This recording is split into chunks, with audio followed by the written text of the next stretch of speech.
He was inspired by Jackie Chan to go overseas, so Jet would jet over to the land of opportunity, the United States of Hollyweird. You know, living that American dream. But Jet Li would soon find out that a short Asian man who can't speak good English wasn't just gonna be handed the keys to Tinseltown. He had to fight for it, like with everything in his life. His big break would come with the sequel to Lethal Weapon 3, called Lethal Weapon 4.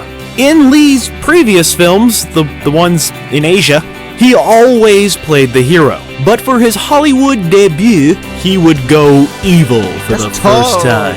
And for Li, playing a bad guy was a real moral crisis for him. Even at one point asking the director, do I really have to play the bad guy? I think I've seen Lethal Weapon 4, but my memory is tragic, so I know I've seen the first one, for sure, and the second one.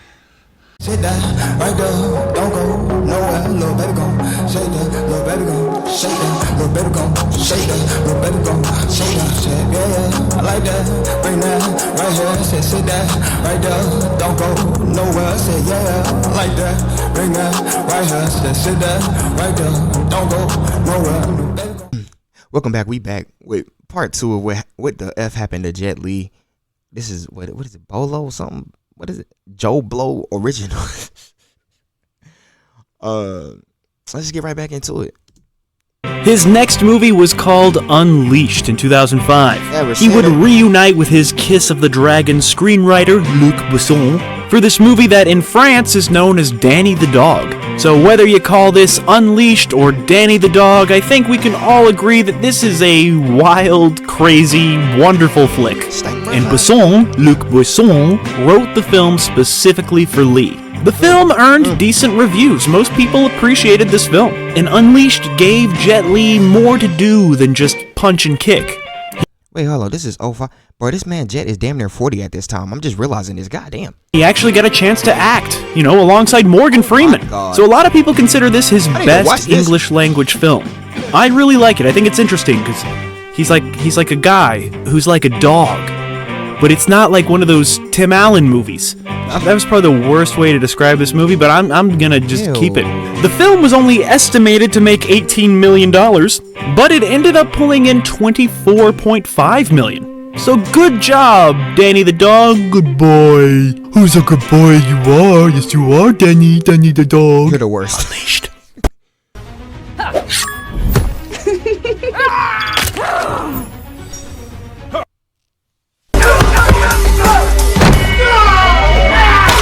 And Jet Li's rapid rise to stardom can be actually seen in the title of his next movie, Jet Li's Fearless. Yes, now the name Jet Li alone was marketable in the United States. The film was widely praised for its impressive choreography. Look at that choreography, it's so impressive.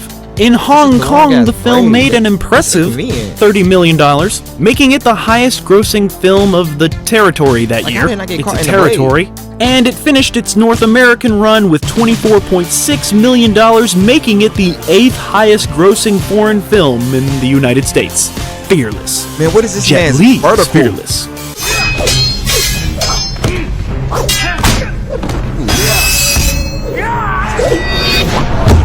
This core gotta be stupid. And by this point, Jet Li seemed to have proven his point in Hollywood and went back to starring in mostly China/Hong Kong productions, with the occasional Hollywood role thrown in for good measure.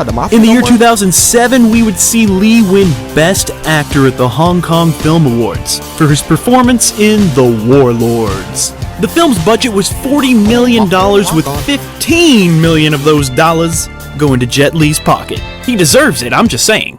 He was cooking!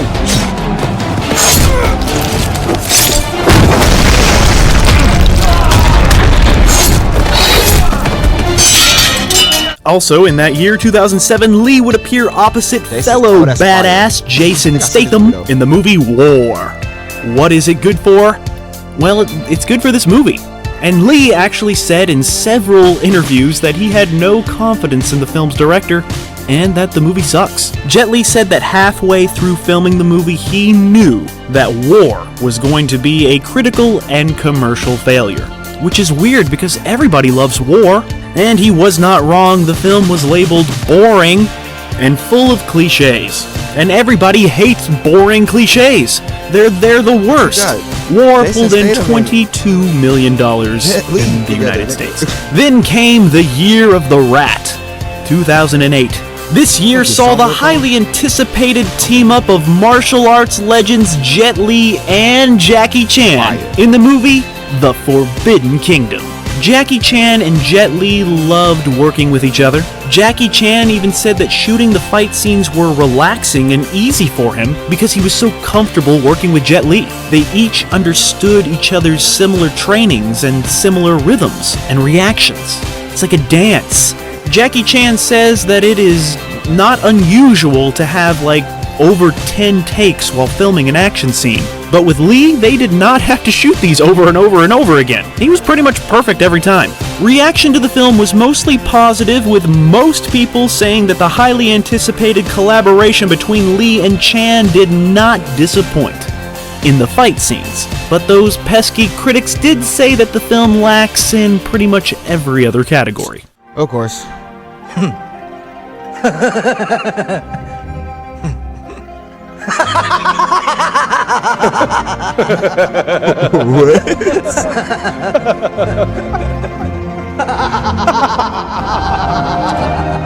Every filmography should have a mummy in it, and for Jet Li, that mummy was The Mummy, Tomb of the Dragon Emperor.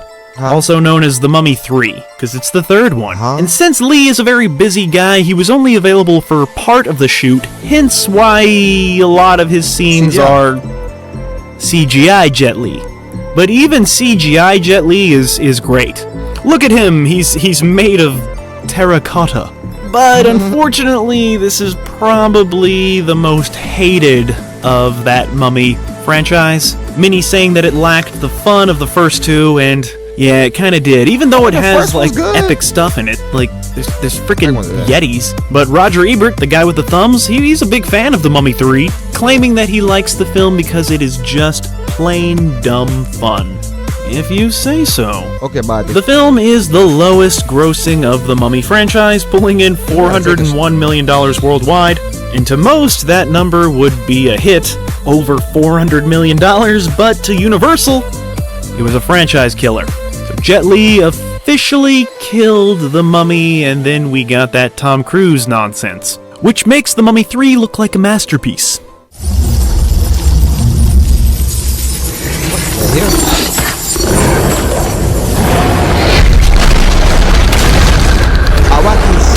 In 2009, he appeared in a very controversial film called The Founding of a Republic, and the following year, 2010, he was in a highly praised dramatic film called Ocean Heaven.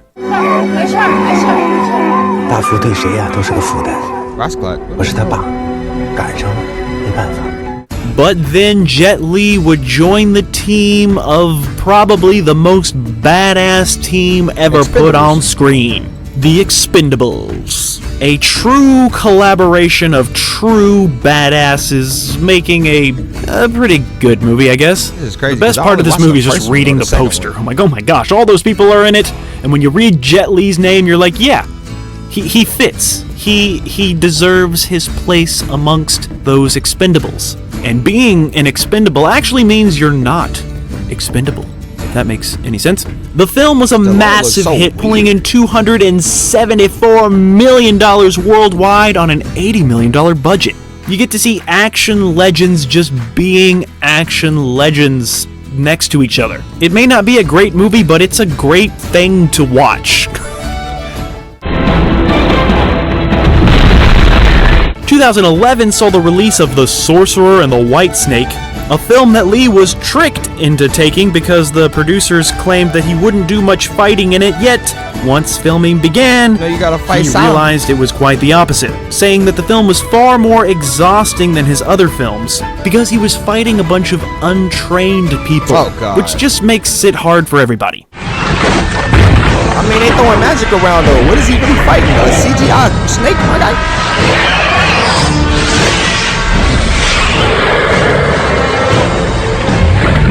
Then Lee would horrible. split his time between his Eastern and Western productions for Flying Swords of Dragon Gate and The Expendables 2, which were being filmed at the same time.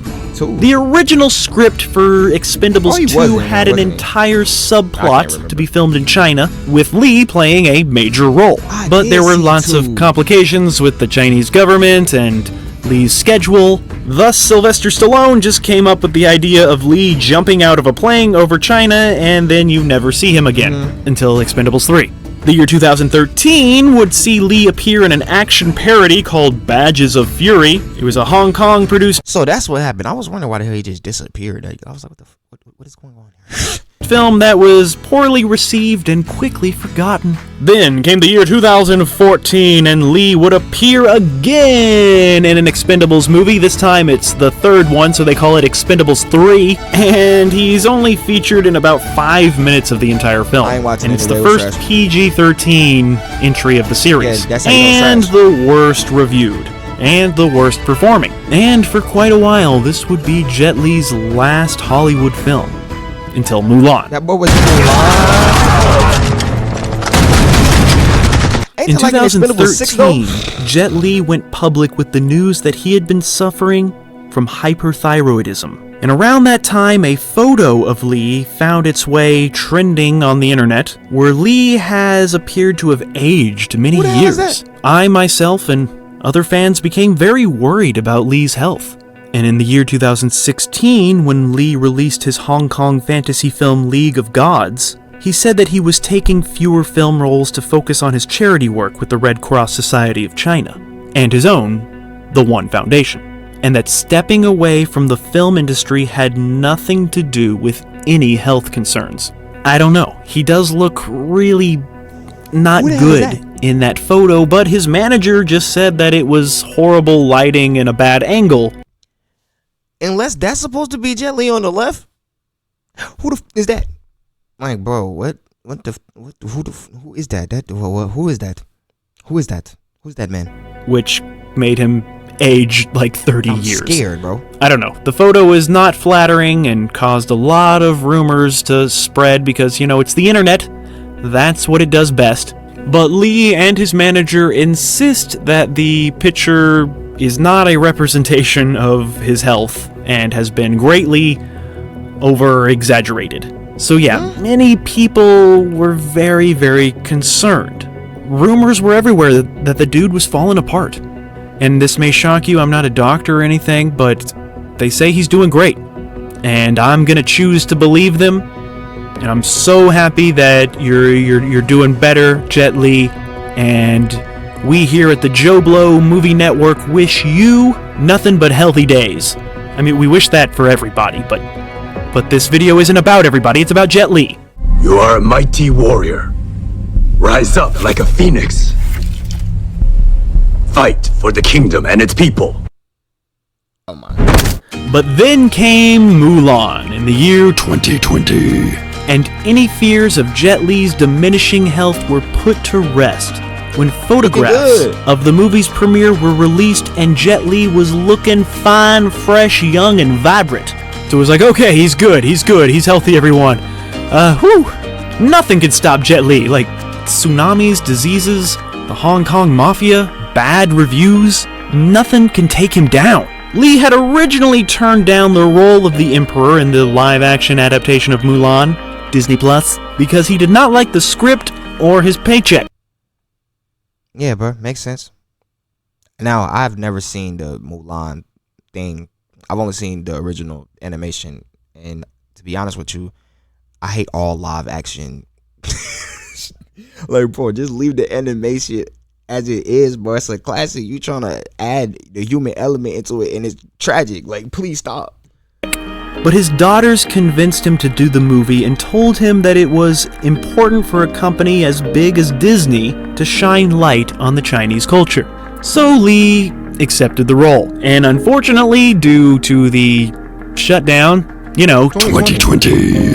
Mulan will go down in history as one of the first major motion pictures to not get a theatrical release because of the pandemic, making its way over to Disney Plus. And you could pay $30 to watch this on Disney Plus, or just wait a few weeks until it's on Disney Plus. It did make $70 million worldwide despite the limited availability, but the film's production faced much controversy.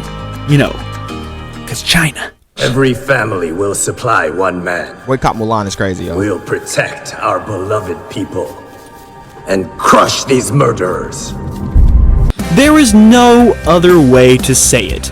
Jet Li is the ultimate badass. In a world where muscle-bound macho men defined a genre, Jet Li came along with his 146-pound frame and put them all to shame.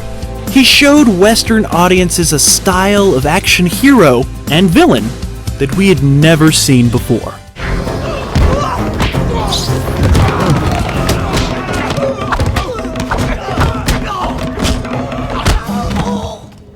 So I just want to say thank you, Jet Li, for all of the great films.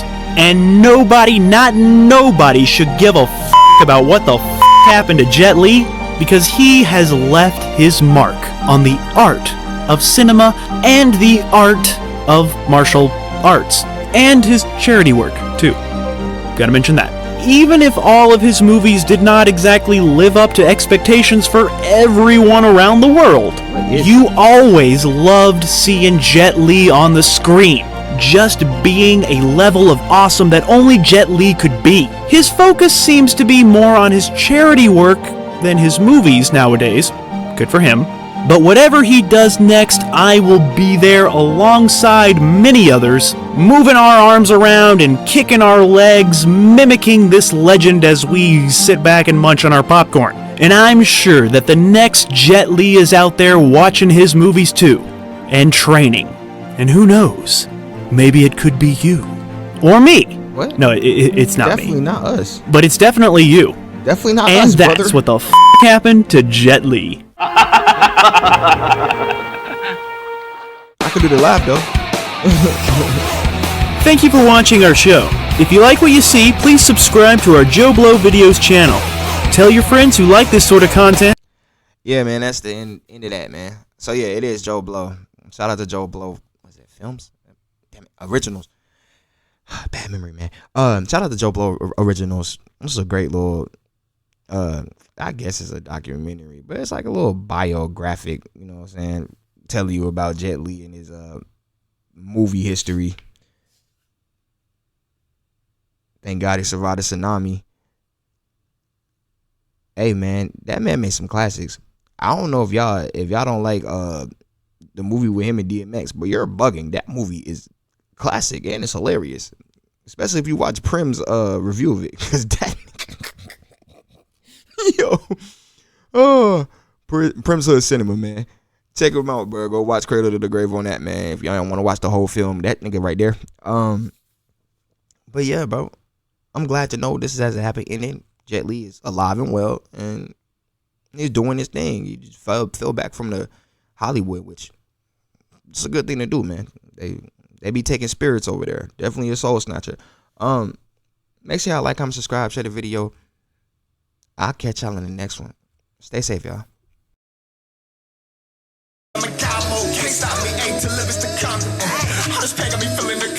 See these games turn me into a monster. Hey, I'm in God mode, can't stop. I'm booked to live as a conquer.